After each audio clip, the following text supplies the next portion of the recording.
I admit. Uy, sino yung na-admit? Ay, hindi po na-admit sa hospital. I admit talaga kapag nature, ay naku, napakagandang tingnan. Bakit kaya kapag nature, walang building? Why? At samahan pa ng tubig na malinaw pa sa inyong relasyon. Bago ang lahat ng mga kaganapang iyan, intro muna tayo.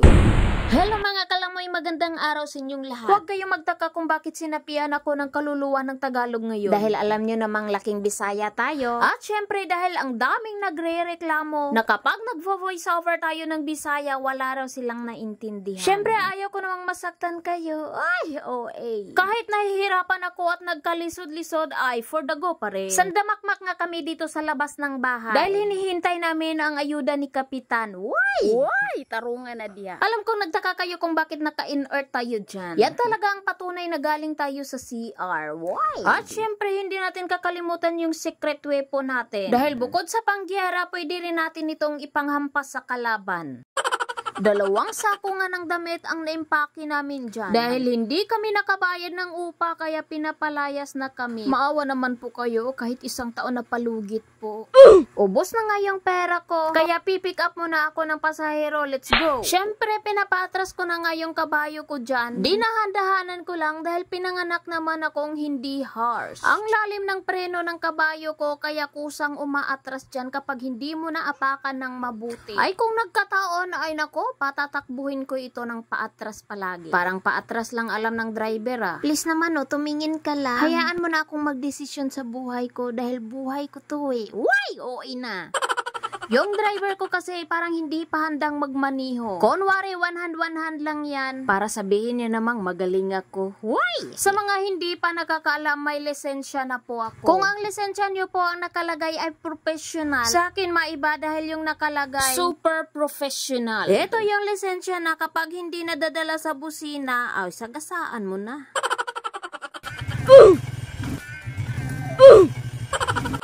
Yang kabayo namin hindi yan lalarga kapag kulang pa ng isa. Kahit 1 pulgada hindi pinapalampas niyan. Dahil yung kabayo namin may patakaran na nagsasaad ng space must provided.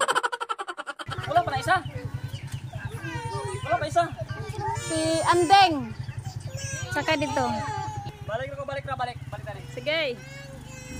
Yan yung batch 1 sa aming paglalakbay. Akala nyo sa paluwagan lang ang batch 1. At syempre, sinakay na nga nila yung naimpake nilang 1 sakong damit. Parang pati sila hindi nakabayad ng upa. Second batch.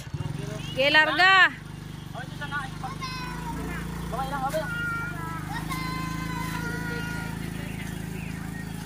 Pagkatapos ng second batch, alangan namang pupunta sa 5th batch. Syempre, nasa 3rd batch pa tayo. Parang walang katapusang batch na to Huwag kayong mag-alala dahil 50 batch ito. Parang sanay to sa hagisan ng damit Hindi pa nga galit yan. Pero nagtatapon na. Yung kapatid ko ngang pinaglihis sa Dewinde, mabuti na lang nag-adjust yung kabayo namin. Na flat. Flat ang ilaw? Flat yun, kulang naghangin.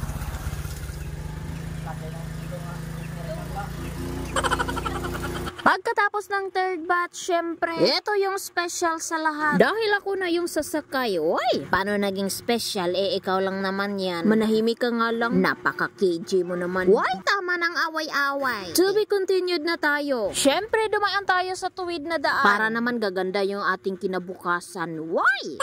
So mga kalamoy, as you can see, I just wanna feel the beautiful nature in my country. Why English yan? Medyo malayo-layo pa yan sa ating destination ngayon. Sakto lang sa biyaheng 2 araw. Why? Ang layo talaga. Arte, langit makulog kita sa tangtang karon. Sobrang stress nga yung busing ko dyan. Dahil isinama namin yung asong gusto naming paliguan. Almost 1 year na hindi na ito naliligo. Patuloy ang ating paglalakbay at hindi ko inaasahan na meron pala tayong masasalubong na isa sa ating mga fans. Hi. Syempre, nag-response rin tayo ng hi dyan. Dahil pinanganak naman tayong hindi snubber. Kapitbahay ko talaga yun. Pero parang hindi pa siya nagsasawa sa mukha ko. Kaya panay yung supporta niya. Why? So, kibali ganito kaganda yung entrance ng ating pupuntahan. Hindi ito swimming pool. At hindi rin ito falls. At lalong-lalo na, hindi rin ito beach resort. O ano na ba talaga yon? Kagubatan, kita mo yan? Daming kahoy. For today's video nga pala, maglalaba kami sa ilog. Kapag sako-sako talaga ang labahan, Mas maganda talaga maglaba sa ilog. At pinaka the best part sa lahat, ang paglalaba sa ilalim ng tulay. Bukod sa relaxing, meron ka pang masisilungan. O paano naman maging relaxing? Ang daming kailangan labhan. Maganda talaga kapag naglalaba ka sa ilog. Dahil kung tinatamad ka nang maglaba, ay nako, paano dira na diretsa? So ganyan nga kaganda yung ilog sa amin. Pwede kang maglaba dyan kahit 24 hours. Wala talagang mangingialam sa'yo. Sa dami ng isinama naming kabataan, hanggang pangarap lang kami na sila'y makabrush ng chinilas man lang. Dahil kapag ilog talaga, masarap maligo kasama ang barkada. Sana wala munang magpaano ng napkin at diaper. Sobrang ang na-enjoy nila ang tubig. Iwasan lang ang paglunok ng tubig dahil amoy ba talagang kalabasan. Lamon lang talaga ang ambag ng mga kabataan. Hoy, kumain ng mga palamunin.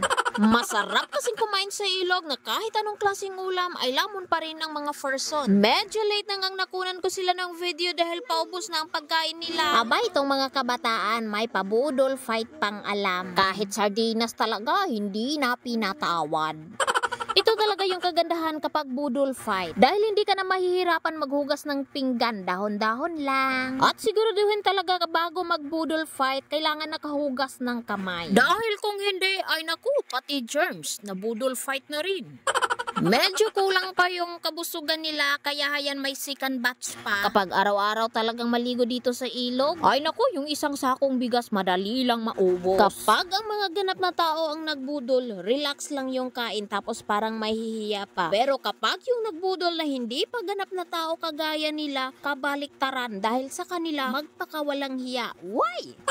Kapag ako'y maikasal na talaga, ipagbudol fight ko ang aking mga bisita. Dahil bukod sa iwas sa balutan, wala pang hugasing pinggan. Oh, solid, diba? Sa mga ikakasal dyan, i-apply nyo rin ang tips ko. Ipabudol fight na rin yung mga bisita nyo. Siyempre, patuloy ang sarap ng kain nila. Pagkatapos kumain, bumalik ulit sa tubig para magpagutom na naman. Ay nako, please lang, wag na kayong magpagutom. Maawa kayo sa bigas. Pagkatapos naming maglaba, syempre hindi muna kami mag-overnight dito sa ilog. Kaya uuwi na kami, alangan na mag-shopping. Batch 1 hanggang batch 4 pa rin. Pero yung iba naglalakad para matipid naman sa gasolina. Yung totoo kasi umuulan na, bagong ligo pa naman kami. So kailangan naming bilisan dahil ayaw naming mabasa. Pagkarating nga namin dito sa bahay, weather check muna tayo. Hayan, paparating na talaga yung malakas na ulan na may kasamang hangin pero hindi man masyadong malakas. Pero dali-dali akong pumasok sa loob ng bahay niyan. Dahil sa hangin, baka mapadpad pa ako sa iba. Why?